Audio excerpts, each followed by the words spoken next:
So today, Rivian announced a collaboration with Tesla. I'm going to tell you in this video why that is a huge deal and why it's probably the biggest news for Rivian since the first truck rolled off the production line. Stick around. So last year, on my birthday, I was in Salida, Colorado, where Rocky was one of the first privately owned Rivians to charge on the newly minted Rivian Adventure charging network. It was a great birthday present. Thanks again, Rivian. Fast forward a year, and I'm only a couple of days away from another birthday. Well, this morning I woke up to an exciting email from Rivian that you could call another really good birthday present, but not just for me, for all Rivian owners, and in a way, for all future EV owners. In the email and on Twitter and other sources, Rivian announced a collaboration with Tesla to open charging for Rivian vehicles at more than 12,000 Tesla Superchargers in the US and Canada starting in the spring of next year. This also includes the adoption of Tesla's NACS connector, which has been in the news recently as both Ford and GM and others have already announced a similar collaboration. I'll put together a more in-depth video later, but I wanted to share this news with you as soon as I could. One of the main goals of the Rivian Dad channel is to help promote the adoption of electric vehicles, and as you all know, the availability and speed of charging is no question the single biggest obstacle to that adoption. So it would be hard to overstate how big of a deal this is for Rivian owners as well as for the entire EV landscape. So why is this such a big deal? As I pointed out in my last video, the Tesla network is that good. I've road tripped with it as well as used it pretty extensively on trips around town, and it's really, really good. Talk to any Tesla owner and they'll say that the Supercharger network is a game changer. I've even talked to a few Tesla owners who want to buy a Rivian but are holding back because the Tesla network is that good and they can't imagine taking a step back in charger availability. And I'm sure this is a common perspective, not to mention how the public mindset can and probably will change when the Supercharger network is fully available for any EV.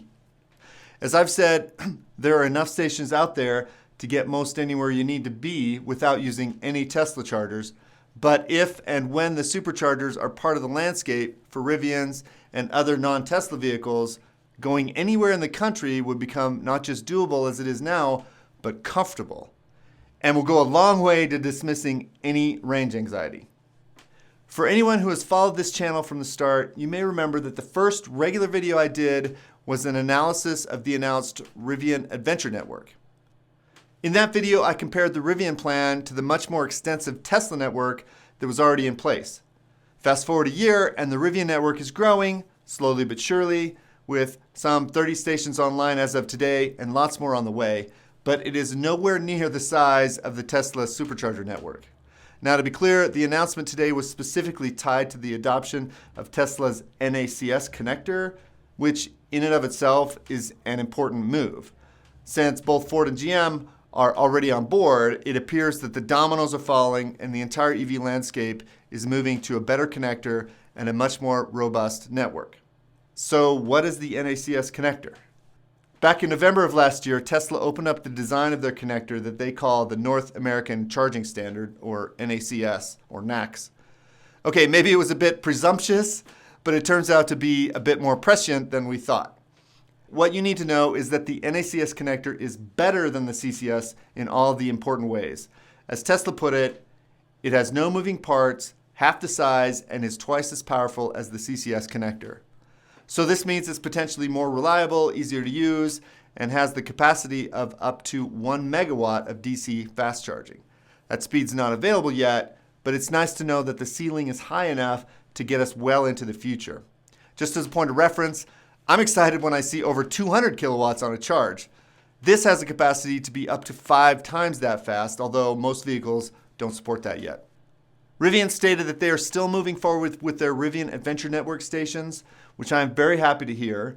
These stations are very good, and Rivian is putting them in strategic locations like near national parks, for example, to enable more adventures with a Rivian. Keep them coming, Rivian. Notably, I received 2 emails. The second email mentioned that Rivian will incorporate the NACS charger natively in future Rivian models starting in 2025. Curiously, the other email did not mention that, so more to come on that one, I suppose. but I think it's a safe bet that Rivian will eventually move to actually put NACS connectors natively in their vehicles, so future Rivian owners won't have to use an adapter, and an adapter will be available for all the Rivians like mine with CCS. Yeah, it's a bit kludgy for the transition, but not a big deal, and a necessary step to a much better place. I'm sure there's a lot more to come on this front, but suffice it to say that I'm covered for birthday presents for this year. Thanks again, Rivian.